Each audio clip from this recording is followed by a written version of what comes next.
બારીપાડા ખાતે ગેરકાયદેસર રીતે ટેન્ટ રિસોર્ટ પ્રકરણ મામલે નાસ્તા ફરતા આરોપીના ડાંગ પોલીસે રિમાન્ડ મંજૂર કરાવી આગળની કાર્યવાહી હાથ ધરી હતી।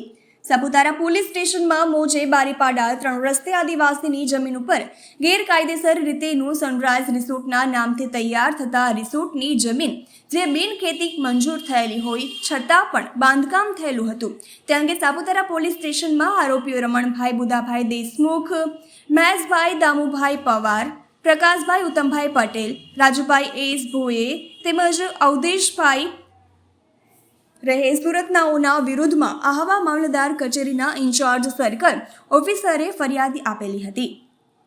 જે અનુસંધાને આ કામે નાસ્તા ફરતા આરોપીના નામે અવિનાશ ઉર્ફે લાલુ નરેશભાઈ પટેલની અટક કરવામાં આવેલી છે અને મજકૂર આરોપીને નામદાર કોર્ટમાં રજૂ કરીને તારીખ 4/8/2024 સુધીના પોલીસ કસ્ટડીના રિમાન્ડ મેળવીને આગળની વધુ તપાસ હાથ ધરવામાં આવેલી છે।